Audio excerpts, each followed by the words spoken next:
मेरे पति हमेशा से ही एक असभ्य, बेताब और घमंडी किस्म के इंसान रहे हैं। मैंने अपनी बेटी और परिवार वालों की वजह से उन्हें कभी नहीं छोड़ा। हम दोनों को एक दूसरे से शादी करने के लिए मजबूर किया गया था।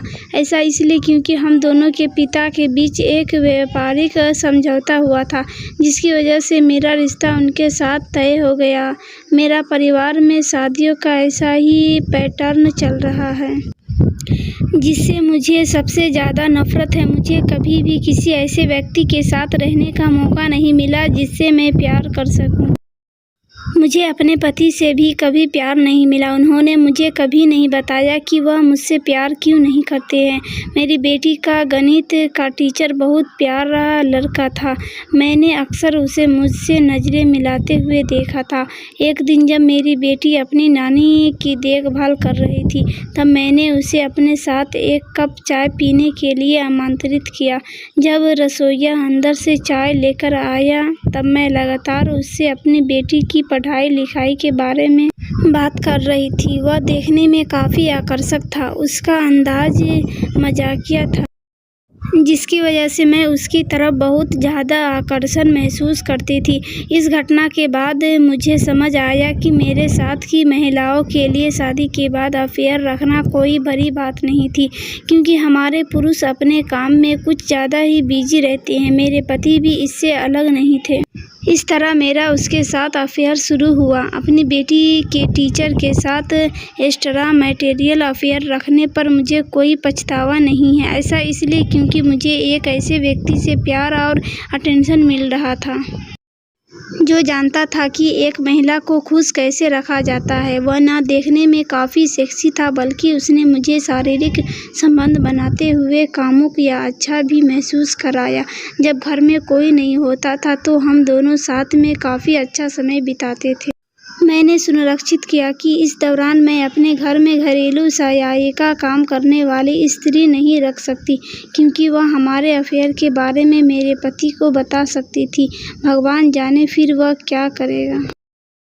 36 साल की उम्र में मुझे प्यार और जुनून मिला, जिसने मुझे सबसे ज़्यादा खुशी का अनुभव कराया। लेकिन जैसा कि हर सामान्य अफेयर की कहानी में होता है, एक दिन मेरे पति ने मुझे पकड़ लिया। ऐसा तब हुआ जब मैं और मेरा प्रेमी एक दूसरे को अपनी कल्पनाओं से भरी कुछ सेक्सुअल तस्वीरें भेज रहे थे। इस दौरान मैंने अपने पति और बेटी की घर वापस आते हुए की आवाज़ सुनी। मैं काफ़ी जल्दी में थी, जिसकी वजह से मैं उनका अभिवादन करने के लिए अपना फ़ोन अपने बिस्तर पर रख नीचे चली गई। मैं उन्हें बातचीत में शामिल करने की कोशिश कर रही थी कि मेरे पति वॉशरूम का इस्तेमाल करने के लिए बेडरूम में आ गए। मैं एकदम से डर गई और उनका पीछा करते हुए कमरे की तरफ बढ़ी। मैंने देखा उसके हाथ में मेरा फ़ोन था। वह उसे लगातार स्क्रॉल कर रहा था। यह सब देखकर मैं चौंक गई। मुझे लगा कि मैं इतनी बड़ी गलती कैसे कर सकती हूँ। वह मेरे टेक्स्ट मैसेज पढ़ रहा था। मुझे इतना डर लग रहा था कि वह मेरे साथ या मेरे प्रेमी के साथ कुछ न कुछ ज़रूर करेगा, लेकिन इसका उल्टा हुआ। उसने मुझसे शांति से पूछा, इस बारे में कौन जानता है? मैंने कहा, कोई नहीं। उसने फ़ोन को ज़मीन पर फेंक दिया और उसके टुकड़े टुकड़े कर दिए। निराश होकर उसने अपनी उंगलियों को अपने बालों से घुमाते हुए कहा, मैं नहीं चाहता कि हमारी बेटी इन सब चीज़ों से प्रभावित हो। किसी को भी इस बारे में पता नहीं चलना चाहिए। मुझे परवाह नहीं है कि आप किसके साथ क्या कर रही हो, लेकिन एक परिवार के रूप में हमारी प्रतिष्ठा दांव पर नहीं लगनी चाहिए, वरना इसका अंजाम बहुत बुरा होगा। अपने पति की इन बातों को सुनकर मैं पूरी तरह से चुप रही, लेकिन इस दौरान मुझे इस बात का एहसास हुआ कि उसे मेरी बिल्कुल भी परवाह नहीं थी। हमारी शादी पूरी तरह फर्जी थी। अगर मेरे पति ने कभी मेरी परवाह की होती तो वह मुझसे कभी ऐसा नहीं कहता।